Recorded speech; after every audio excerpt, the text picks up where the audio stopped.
There is a hush in the auditorium, an expectant silence that seems almost alive, a gentle breath shared by all, as if the unconscious itself has gathered in this room, swirling about the feet of those who seek understanding. Let us begin, not as one who teaches, but as one who walks with you into the depths. For the psyche is not a distant land, but the very ground upon which you stand. Tonight, we embark upon a descent, not a descent into darkness as mere privation, but into the radiant, paradoxical heart of the shadow, that profound and inescapable companion who dwells behind your own eyes and, more hauntingly, wears the face of those you cannot abide. You may have arrived here seeking answers about your suffering, your aversion, your peculiar and inexplicable enmities, the people whose presence unsettles your spirit, whose very existence evokes in you a storm of discomfort, anger, even loathing. But I ask you, before we set forth, are you willing to see that which you have always denied? For the shadow is not an adversary to be slain, but a truth, long exiled to the margins of your waking mind, now returning, incarnated in the one you refuse to welcome into your heart. Let us not imagine the shadow as a mere metaphor for evil or an inventory of forbidden desires. It is far more subtle, far more insidious. The shadow is that living part of you which has never had the light of your love. It is a lost twin whose footsteps echo through your dreams, whose voice you mistake for the voice of a stranger.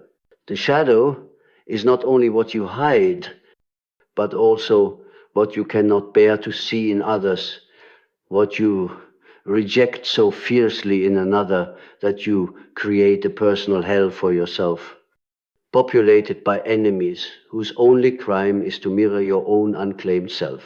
To grasp this truth, one must be willing to abandon the comfortable lie that your consciousness is the sum total of your being. What you call I is but a frail raft adrift upon the ocean of the unconscious. From this vast sea rise not only your dreams and symbols, but also the figures who haunt you in waking life. The shadow is not only projected inwardly onto your nightmares and anxieties, but outwardly onto the faces of friends, lovers, rivals, and strangers. Every time you recoil from another, every time your heart hardens against someone for reasons you cannot fully explain, the shadow stirs. Imagine, if you will, the dreamer who finds herself pursued through an endless labyrinth by a dark figure. She runs desperately, the corridors shifting, the walls closing in. The figure is relentless, silent, and unyielding. At last, exhausted, the dreamer turns to confront her pursuer and sees her own face, twisted in anguish and longing. Such is the work of the shadow. It chases you until you can no longer flee, and then demands recognition, not annihilation. When you find yourself in the presence of the person you cannot stand, your psyche is presenting you with a living symbol, a vessel that carries a fragment of your own rejected soul. The heat of your reaction, the irrational intensity of your aversion, is the signal the unconscious, unable to speak in words, resorts to the language of emotion, hatred, disgust, envy, These are the flares it sends up, warning you that what you see in the other is not alien, but profoundly intimate in your enemy. You meet yourself, though disguised in clothing you refuse to wear. Consider the archetype of the adversary, the eternal figure who appears in myth as the rival, the tempter, the betrayer. In the world of dreams, the shadow often takes the form of a brother, a sister, a parent, or aloes, for the unconscious is endlessly creative in its efforts to bring the lost parts of ourselves back into wholeness.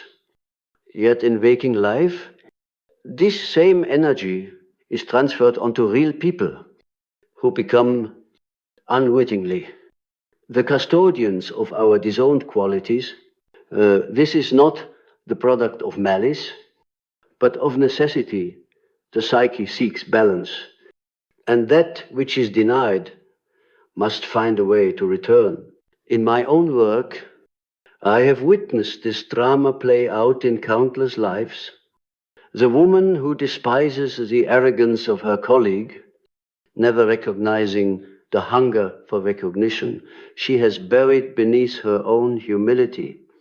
The man who rails against the passivity of his partner, refusing to see his own fear of assertiveness. The devout soul who is scandalized by the sinner, blind to his own secret, longing for freedom from constraint. The world becomes a theater for the shadow to dance its silent ballet. And every encounter with the unbearable other is an invitation, a summons to the underworld of your own psyche. Do not imagine that this is a moral failing. The projection of the shadow is not a crime, but a consequence of being human. To live is to be incomplete, and to be incomplete is to suffer the return of what has been lost. The psyche seeks integration, not perfection. It is the work of a lifetime to recognize the shadow in yourself, and even longer to reclaim it. But the journey begins always with the other, with the living, breathing symbol who stands before you, carrying your darkness so that you may one day take it back. Perhaps you will protest, but surely some people are simply wicked, or toxic, or irredeemable. Of course, there are those who do real harm, and discernment is essential. But the shadow's operation is not a matter of excusing abuse or condoning evil. Rather, it is the deeper work of asking why this particular person evokes such power in you. Why does your soul vibrate with resistance in their presence? What old wound is being touched? What unacknowledged desire is being awakened? The shadow, after all, is not only made of darkness, but of unlived light. The gifts you envy, the strengths you dismiss, the possibilities. You refuse these too are fragments of your shadow, yearning for expression. This is the paradox of the human condition. What you reject in others is what you most fear or crave in yourself. The neighbor's ambition, the stranger's freedom, the friend's indifference all become intolerable not because they are foreign, but because they resonate too closely with the notes you have silenced. The psyche, being whole, suffers in fragmentation. And so the world conspires to present you again and again with the faces you cannot bear until you realize that every encounter is a summons to the work of integration. If you wish to know yourself, do not look only inward into the comforting sanctuaries of your virtues and conscious ideals. Look outward into the eyes of those who disturb your peace, who unsettle your certainties, who shatter your self-image. In their presence, you will find the keys to your own transformation. The shadow, after all, is the gatekeeper to the soul's deepest treasures. It is the dragon who guards the gold, the dark forest that must be entered, if the grail is to be found. Let us pause for a moment and consider the image of the mirror, a symbol as ancient as consciousness itself. In myth, to look into the mirror is to risk seeing not only one's beauty, but also one's deformity. Narcissus gazes into the pool and is destroyed, not by his love of self, but by his refusal to see the depths beneath the surface. The shadow is that which the mirror reveals, but the ego refuses to recognize. And so life arranges itself as a hall of mirrors, each person reflecting a different facet of your hidden being. The one you cannot stand is the one who holds the mirror closest to your wound. The work, then, is not to shatter the mirror or to curse the reflection, but to see with a new kind of vision. This vision does not come easily. It requires courage, the courage to admit that you are not whole, that you are haunted by the unlived life, that you are made of contradictions.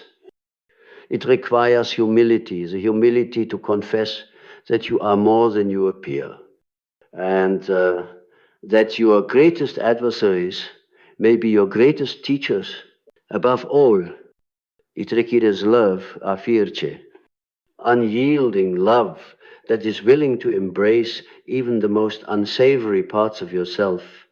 For only in that embrace does true transformation occur.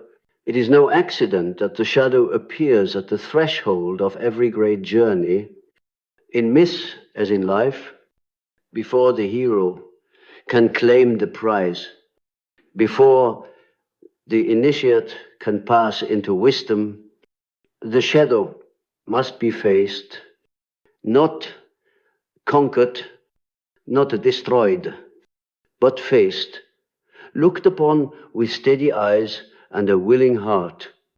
In the stories of old, the dragon is slain, not out of hatred, but as an act of union with the unknown. The grail is won not by purity, but by wholeness.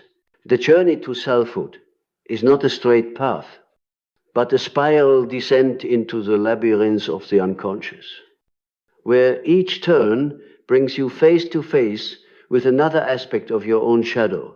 In dreams, the shadow often appears as a figure of the same sex, an alter ego, a rival, a twin. It is the part of you that you have not lived, the life you have refused. For a man, the shadow is the undisciplined, emotional, or creative self he has denied in the name of strength or reason.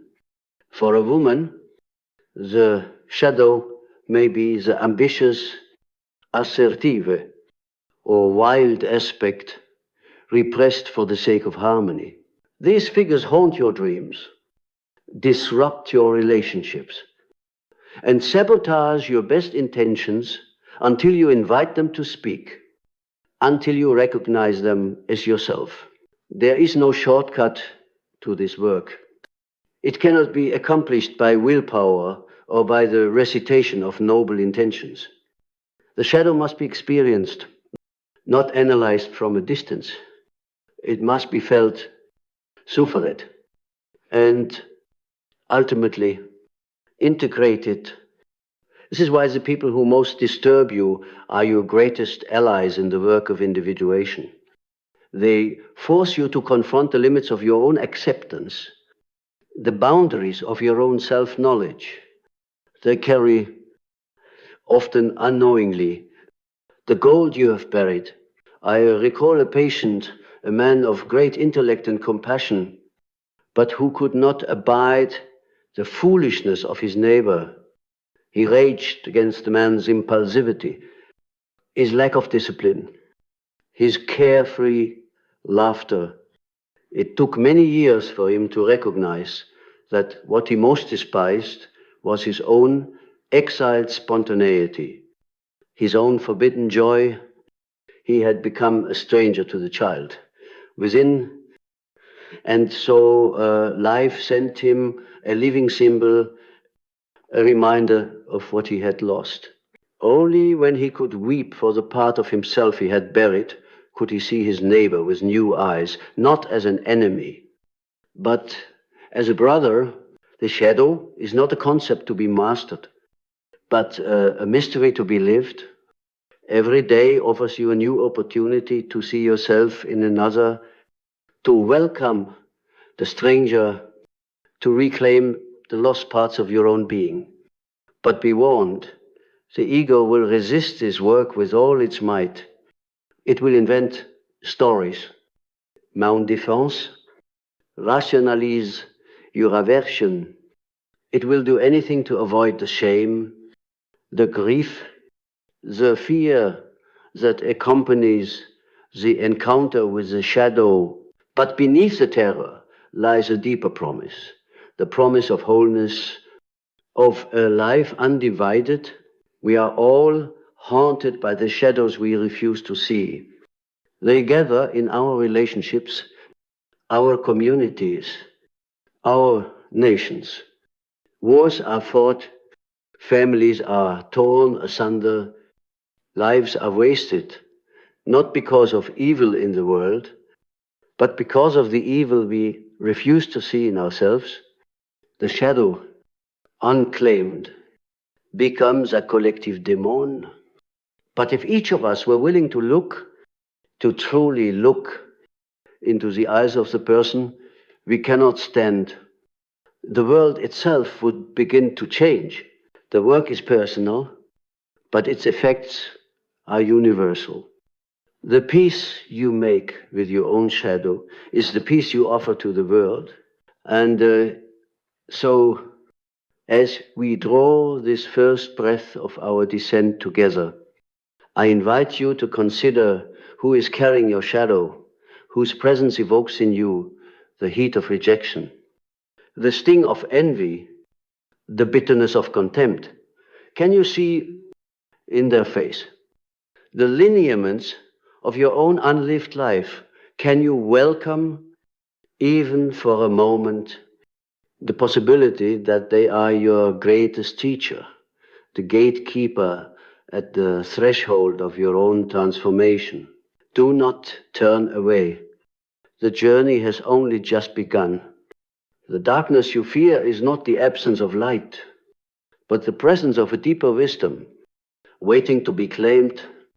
In the next movement of our exploration, we shall go further, still into the labyrinths of dreams, symbols and archetypes, where the shadow waits with open arms, longing to be seen. The path into the shadow is not straight, nor can it ever be. We find ourselves wandering through corridors of memory, stumbling into dreams that are not merely nightly distractions, but encrypted messages from the unconscious, each one shimmering with the light of meaning just beyond our grasp. Let us linger here, in the space where the day's logic dissolves, and the language of symbol emerges to guide us deeper. You may have noticed in your own dreams figures that are at once familiar and terrifying. They pursue you, mock you, seduce, or threaten you.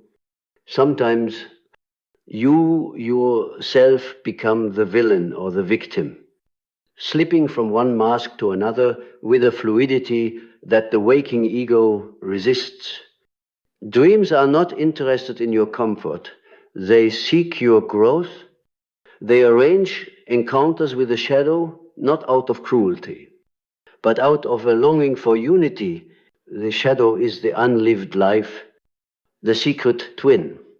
You abandoned at the crossroads of childhood, when the demands of the world first pressed upon your soul. Do you recall a dream in which you stood accused, or perhaps watched helplessly as someone you despised triumphed over you? Have you ever awoken in shame or confusion, unsure why you would betray yourself in the drama of the night?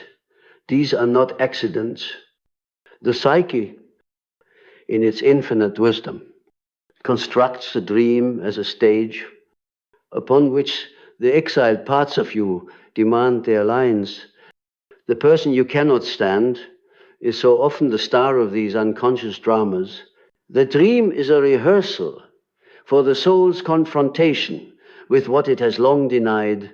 I remember a woman who came to me trembling as she described a recurring dream in which she was hounded by an arrogant woman, a figure who ridiculed her, exposed her vulnerabilities, and laughed at her attempts to hide. This woman, in her waking life, was gentle, accommodating, and self-effacing, so much so that her light often went unnoticed, and her voice was rarely heard. What did this persecutor in her dreams represent? We explored together, peeling back the layers of association, and found that the arrogant woman was not a demon, but a messenger. She embodied the assertiveness, the unapologetic self-expression that my patient had denied herself in order to remain acceptable, to remain loved. The shadow's cruelty was, in fact, the cruelty of deprivation, an inner voice saying, "This too is you. When will you allow me to live?" You see, the shadow is the ultimate shapeshifter. It borrows the faces of those who've wounded you, those you secretly envy, those you dare not become. In this way, life itself becomes your analyst. The world, through 1,000 irritations and insults, is forever asking, will you see yourself? Will you reclaim what you have disowned? It is as if the unconscious, tired of being ignored, sends its envoys into the streets, the boardrooms, the family gatherings, everywhere you go. The shadow is there, camouflaged as the very person you least wish to meet. This is not to say that every irritation, every wound is a product of your projection. There are real wounds inflicted by others, and it would be naive to suggest otherwise. But the psychological fact remains: the energy, the charge, the persistent fascination or revulsion you feel, these are clues not to be dismissed, but to be followed. The psyche is endlessly resourceful. It knows that growth cannot be forced, but must be lured out of hiding. The shadow does not want your destruction. It wants your attention, your courage, your willingness to dialogue with the unknown. The figures of the shadow do not dwell only in dreams. They walk beside you every day, in the people you attract, the conflicts you endure, the patterns you repeat against your will. Have you noticed how, despite your best intentions, you are drawn again and again to those who mirror your hidden wounds? The friend who betrays you in the very way you fear most, the partner who evokes your jealousy, your rage, your sense of inadequacy, the stranger whose laughter feels like mockery. even when directed elsewhere. The pattern is so precise, so repetitive, that one can hardly avoid the conclusion. There is a secret logic at work, a hidden architect arranging your encounters for the sake of your becoming, from the standpoint of analytical psychology. This is not accident, but necessity. The psyche demands wholeness. It is not content with your persona, the mask you present to the world.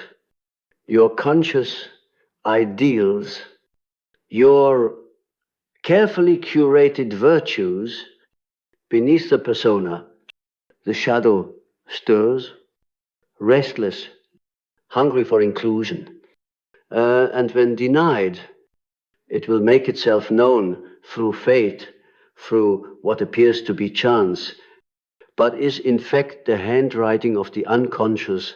Thus, the person you cannot stand enters your life at the appointed hour, bearing a gift disguised as a curse. To reject them is to reject yourself. To welcome them, even in imagination, is to begin the work of integration. But integration is not a simple process. It is not enough to think about your shadow, to analyze it as if it were a specimen pinned to the table. The shadow must be encountered, felt in the gut, acknowledged in the trembling of your hands, the quickening of your pulse, the eruption of old fears and sorrows. It is a physical experience, as much as a psychological one. When you feel that burning in your chest, that tightening of your jaw in the presence of the other, do not look away. Do not distract yourself with clever justifications or busy distractions. That discomfort is the first sign that you are alive, that you are standing at the very edge of your own becoming. In myth, this encounter is dramatized as a descent into the underworld, the hero's journey into the land of the dead, where old ghosts must be faced, bargains struck, treasures retrieved. No hero escapes this task. No soul can claim wholeness without first passing through the valley of its own shadow. In your life, this may appear as a crisis, a confrontation, a sudden loss, or the gradual erosion of your old certainties. You may find yourself in the company of those who test your patience, who offend your sensibilities, who force you to re-examine your story about who you are. This is not punishment. It is initiation. The figures who trouble you most are not random antagonists, but archetypes, eternal patterns of human experience, clothed for a moment in the flesh of those around you, the rival, the seducer, the betrayer, the fool. Each one carries a fragment of the totality you seek. The more violently you reject them, the more insistently they will return. The unconscious has no interest in your comfort, but is relentless in its pursuit of your wholeness. The task, then, is not to eradicate these figures, but to inquire, what have you come to teach me? What in me have I denied so thoroughly that you must carry it on my behalf? This is the paradox. That which you cannot stand in others is what you most need to reclaim in yourself. If you find yourself hating the arrogance of another, ask where you have been forbidden to assert yourself. If you are wounded by the indifference of a friend, ask where you have denied your own need for boundaries. If you are scandalized by another's freedom, ask where you have imprisoned your own spirit. The shadow is not the enemy of the good, but its hidden root without it. You are incomplete, a half person, haunted by what you refuse to see. The work of integration requires both humility and imagination. Humility to confess that you do not know yourself as well as you wish. Imagination to envision a larger self, one who can contain contradictions, who can hold darkness and light in a creative tension. It is not a matter of becoming perfect, but of becoming whole. This is why the path of individuation, the path toward your own unique selfhood, passes always through the gate of the shadow. There is no other way. Let me offer another image, that of the alchemist toiling in his hidden laboratory, striving to turn base metal into gold. The process is not only chemical, but spiritual. The base metal is the shadow, the raw material of your unlived life. The fire is your suffering, your longing, your refusal to settle for half-truths. The gold is the integrated self, a union of opposites, a soul at peace with its own complexity. The alchemist knows that transformation is not a single event, but a series of deaths and rebirths. Each time you encounter the person you cannot stand, a new stage of the work is initiated. Something old must die, an illusion, a defense, a cherished resentment, so that something new may be born. Perhaps you have felt the stirring of this alchemical process within yourself, a moment of clarity in which you see your enemy not as a monster, but as a mirror, a sudden softness in your heart when rage gives way to curiosity, and curiosity to compassion. These are precious moments. Do not dismiss them. They are signs that the unconscious has been heard, that the work is underway. The psyche responds to attention as a flower to sunlight. What you notice, you transform, but beware, the shadow is clever, endlessly adaptive. The ego, fearing dissolution, will attempt to maintain its boundaries at all costs. It will disguise the shadow in ever subtler forms, self-righteousness, victimhood, spiritual superiority. The work of integration is never finished.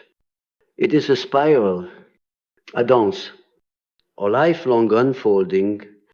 Each time you think you have vanquished the shadow, it returns in a new guise, asking for recognition, for inclusion. Do not despair. This is the nature of the soul's journey, not to arrive, but to deepen. Let us return for a moment to the lived reality of your encounters. Tomorrow, you will find yourself once again face to face with the person you cannot stand. Perhaps it is a colleague, a relative, a lover, or a stranger on the street. In that moment, remember you are being offered a gift. The heat in your chest, the urge to recoil or retaliate, is the unconscious knocking at the door. Pause. Notice. Ask yourself, what is being awakened in me? What part of myself is asking to be seen, to be lived, to be loved? The answer may not come immediately. The shadow does not yield its secrets to the impatient, but your willingness to ask, to look, to feel, this is the beginning of wisdom. Do not underestimate the difficulty of this work. To integrate the shadow is to risk everything you have believed about yourself. It is to question your innocence, your virtue, your place in the world.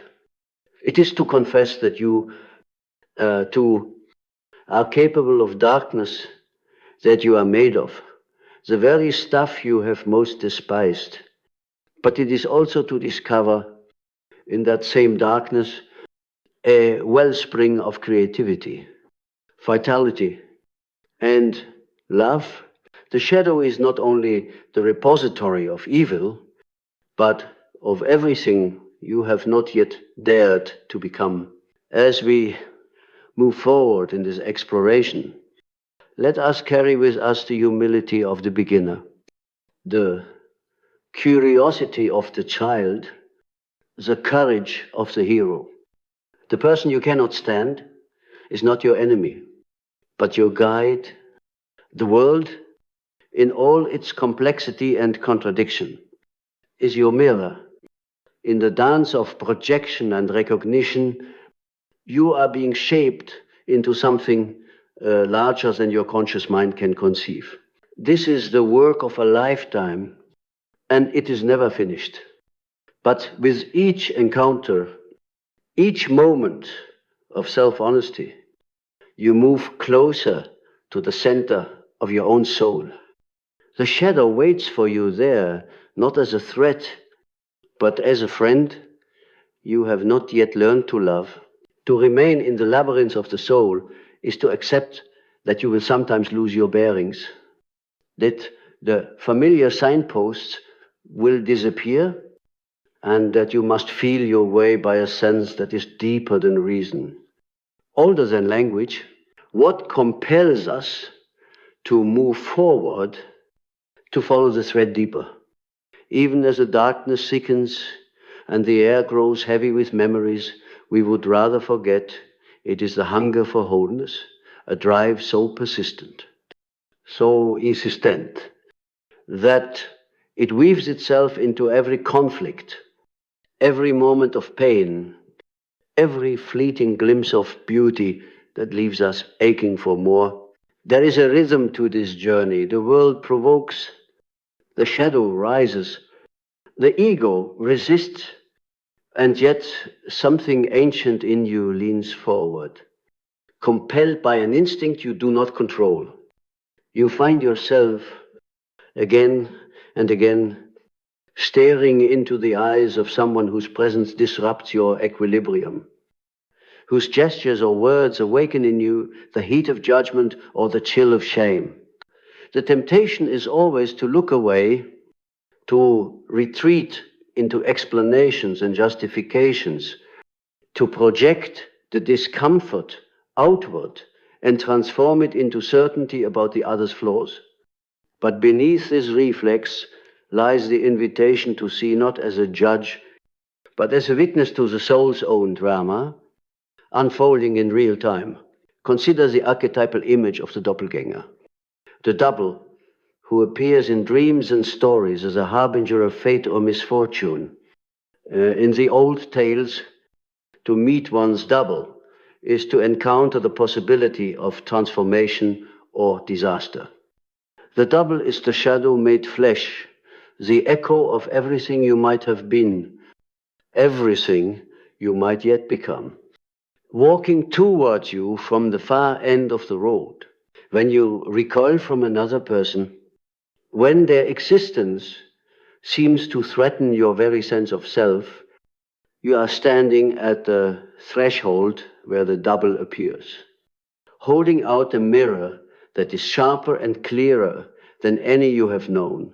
I have often said that the greatest danger to the soul is not darkness, but unconsciousness. It is not what you suffer, but what you refuse to suffer, that chains you to your fate. The shadow does not punish you for your humanity. It punishes you for your refusal to claim your humanity in its fullness. And the world, in its silent wisdom, conspires with the unconscious to bring you face to face with the person who holds the key to your prison.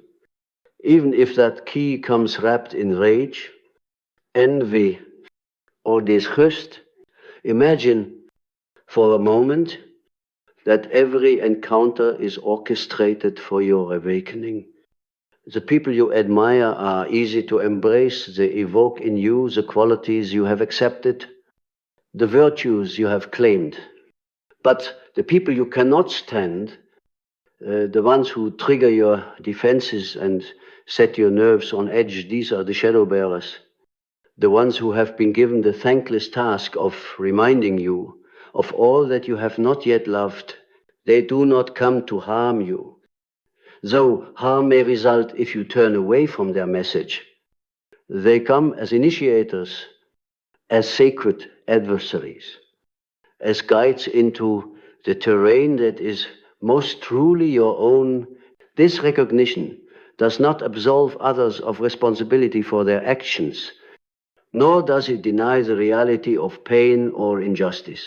But it does ask you to consider, why does this particular person, at this particular time, hold such sway over your emotional weather? Why does your spirit tremble or harden in their presence? Why do you rehearse arguments with them in your mind again and again? Long after they have gone, the shadow, when projected, gains a life of its own. It haunts you, pursues you, until you turn and face it with the question that undoes the knot of projection. What is mine in this? The answer will rarely be obvious. It may come as a whisper, a half-remembered feeling from childhood, a sudden pang of guilt or longing. It may come as a pattern, an echo of earlier relationships, the repetition of wounds that never quite heal. The psyche is a master of disguise. It layers the truth in riddles, in stories, in symptoms that do not make sense to the rational mind. The shadow cannot be summoned or commanded, only invited. Its language is not that of reason, but of symbol, image, and feeling. Here, dreams are your greatest allies. They speak the truth. The ego cannot bear. They bring the shadow into focus. When waking life has blurred the outlines, I have heard the same dreams recounted in different tongues, across continents and cultures. The dream of being chased, of facing an accuser, of committing an act one would never dare in daylight. Each dream is a confession, a love letter from the parts of you waiting to be seen. The person you cannot stand in life often appears in your dreams, but transformed sometimes as a monster, sometimes as a guide, sometimes as a child abandoned at the roadside. The unconscious is not cruel. It seeks your healing, even if the path is through sorrow and confusion. Let me share with you the story of a man who was tormented by the weakness of others. He prided himself on his discipline, his order, his relentless pursuit of achievement, yet everywhere he turned, he found himself surrounded by people he perceived as lazy, disorganized, irresponsible. His irritation was unending. His sense of superiority bitter. Only when his life collapsed, when illness and loss stripped away the scaffolding of his persona, did he begin to see that the weakness he despised was a projection of his own denied vulnerability. He had cast out his need for rest, for gentleness, for surrender, and the world had obliged him by carrying these qualities in the people he could not forgive. It was only in the silence of convalescence that he could welcome the weak ones back into his heart, not as enemies, but as teachers. The shadow had done its work. The shadow is not only personal, but collective. Societies, like individuals, create shadows, whole groups of people who carry the disowned qualities of the dominant culture. The stranger, the foreigner, the heretic, the scapegoat, these figures absorb the collective projections of fear, envy, and aggression that the group cannot admit to itself. History is a graveyard of such projections, wars, persecutions, witch hunts, and pogroms, all rooted in the refusal to see the shadow in one's own tribe, one's own nation, one's own heart. The work of integration is not merely for the individual, but for the world until we can meet the person. The group, the nation, we cannot stand and ask, what is ours in this cycle of projection and violence will not end. The process of integration, of reclaiming the shadow, is not a single act, but a way of life. It is the willingness to live in the question, to be uncomfortable, to let the unknown speak. It is a discipline of attention, a radical honesty with oneself. When you notice the tightening in your chest, the flush of anger, the sting of jealousy, pause. Do not rush to explain, to blame, to act. Let the feeling wash over you. Let it speak its truth. What part of you is waking up? What have you denied for so long that it now demands to be heard? Even if only through the proxy of another. Sometimes the shadow returns, not in rage, but in longing. The person you envy, whose freedom or beauty or joy stirs resentment in your soul, they too are carrying your unlived life. The longing is as dangerous as the hatred, for it reveals your secret hunger, your refusal to claim the full spectrum of your own being. To integrate the shadow is to reclaim not only your darkness, but your light, to risk being large, creative, passionate, unruly, alive. The cost is great, but the reward is a life that is truly your own. You may wonder, how do I begin? The answer is both simple and impossible. You begin by noticing, by feeling, by refusing to turn away. You begin by making room for the discomfort, by allowing the person you cannot stand to be your teacher, your mirror, your initiator. You begin by listening to your dreams, by writing them down, by asking what they want from you. You begin by daring to imagine that you are more than you have ever believed, and that what you see in others, especially what you cannot bear to see, belongs to you in some mysterious and necessary way. As you move through life, you will find that the people you cannot stand change form, but the work remains the same. The shadow is relentless, but also merciful. It offers you chance after chance to come home to yourself, to make peace with your own contradictions, to become whole. The path is long, and there are no guarantees. But each step you take toward integration is a step away from fate and toward freedom. In this freedom, there is a new kind of love, a love that includes the unacceptable, the broken, the strange. You begin to see that the world is not divided into the good and the bad, the worthy and the unworthy, but is a tapestry of souls, each one struggling with their own shadow, each one carrying a piece of the mystery. Compassion grows in the soil of self-knowledge. Forgiveness becomes possible when you see your own face in the enemy, your own longing in the stranger. The journey is not linear, nor is it ever finished.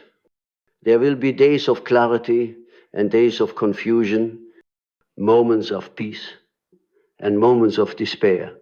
But in the end, you will find that the person you could not stand has become, in some strange alchemy, your companion, your teacher, your guide, and you, having faced your own shadow, will become a light in the darkness for others, a living invitation to wholeness. Let us pause here in this sacred space between the known and the unknown. The shadow waits for you, not with threats, but with gifts, gifts you have long denied, but which are yours by birthright. The world, with all its provocation and pain, is your crucible. Will you accept its invitation? Will you let the person you cannot stand show you the way home? There is a moment, as night yields imperceptibly to dawn, when the world is neither shadow nor light, but a living tension of both, an hour when the old certainties dissolve and all things seem possible. In the landscape of the soul, this is the hour of awakening, when what was feared is seen as kin, and what was rejected is invited home. Our long descent has brought us to this threshold, to the place where you may begin to sense the contours of a greater self emerging, a presence both ancient and new, shaped from everything you have loved and everything you have despised. Here, the figures who once haunted you stand in a different light. The person you could not stand is no longer a warden at the gates of your suffering, but a messenger bearing the secret of your own becoming. I do not wish to deceive you into believing that the work is done when you reach this point. The soul is a spiral, and the shadow returns, ever deeper, ever subtler. But something has shifted, if only your willingness to look, to feel, to inquire. The world itself, it seems, becomes less threatening when you recognize it as a mirror. Even suffering acquires meaning as every wound becomes the seed of understanding, every adversary. A page in the book of your own unfolding story. Let us pause here and listen. For the voice of the shadow is now less a cry and more a whisper, an invitation rather than a threat. Can you sense the peace that hovers at the edge of your awareness? The possibility that you might live not in fear of your contradictions, but in service to a wholeness greater than your own plans. This is not a peace of sleep, nor the safety of perfection, but a dynamic equilibrium. The living unity of darkness and light within a soul that dares to become itself. I have spoken often of symbols, for they are the true language of the unconscious. The shadow itself is a living symbol, carrying the mystery of what you have not yet embraced. When you dream, or when life confronts you with the unbearable qualities of another, pay attention to the images that arise. Is it a beast, a stranger, a child, an outcast, a lover spurned? Each image is a cipher, a code that, if dwelt upon, if honored, will yield its meaning. Write these images, reflect upon them, paint them if you are so moved. In this act of creative encounter, the boundary between me and not me softens. You become, for a moment, both artist and artwork, both knower and known. You may find, as you continue this work, that forgiveness comes more easily, not as a duty, but as a recognition that there is nothing in another that does not also live in you. The person you cannot stand loses their power to wound, for you have withdrawn your projections and reclaimed your own complexity. There will still be disagreements, boundaries, necessary separations, but the bitterness, the compulsive need to vilify, begins to dissolve. Compassion is born not from sentimentality, but from the hard-won knowledge that every soul is wrestling with a shadow, and every shadow is seeking its place in the sun. The practical path forward is neither formulaic nor prescriptive, for the unconscious recoils from instructions delivered as commandments. Instead, I invite you to cultivate a practice of inner dialogue, of sustained curiosity, of gentle confrontation. When you next find yourself in the presence of someone who provokes you, do not rush to silence the feeling or change the subject. Turn inward. Feel the reaction in your body, the story that arises in your mind, the memory it awakens. Ask yourself, what in me is being touched not with accusation, but with honest wonder? If a dream brings you into contact with your shadow, perhaps through conflict, shame, seduction, or terror, write it down. Sit with the images, not as a judge, but as a guest in a foreign land. Let the dream speak, and resist the urge to interpret too quickly. Sometimes the meaning arrives as a feeling, a shift in the air, a new tenderness towards yourself, or another. Sometimes it requires time, days, weeks, or even years before its message becomes clear. Trust the process. The soul has its own tempo, and wisdom emerges in its own season. In waking life, notice the patterns that repeat, the relationships that end in similar pain, the arguments that cycle without resolution, the themes that haunt your art or your private fantasies. These are not failures, but clues. The psyche is dogged in its devotion to your healing. It will arrange your circumstances so that the shadow, again and again, has a chance to be welcomed home.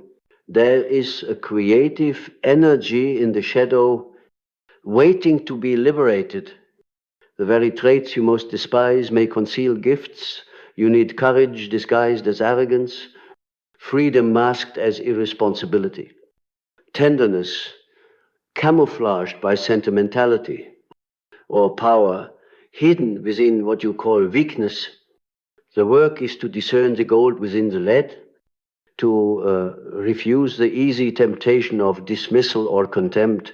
Ask yourself, when faced with the intolerable in another, what beauty, what strength, what possibility is here, twisted out of recognition by fear or repression? Let yourself imagine a larger life in which even these forbidden energies find expression transformed, not in it.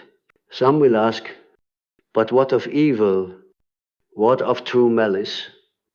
Evil is real, and it cannot be dismissed by mere psychological explanation. There are those whose actions destroy and violate. To see your shadow in another does not mean to excuse what is inexcusable, nor to remain in harm's way. Boundaries are essential, but even here, the deeper work persists to ask, what in me is drawn to this pattern? What lessons, what warnings, what buried wounds are being revealed? The shadow teaches sometimes by what it draws you toward, sometimes by what it commands you to refuse. It is easy to romanticize the shadow, to imagine that its integration will bring only ease and transcendence. But the truth is more challenging and more wondrous. The process will shake your certainties, call your virtues into question, and reveal the vastness of what you do not know.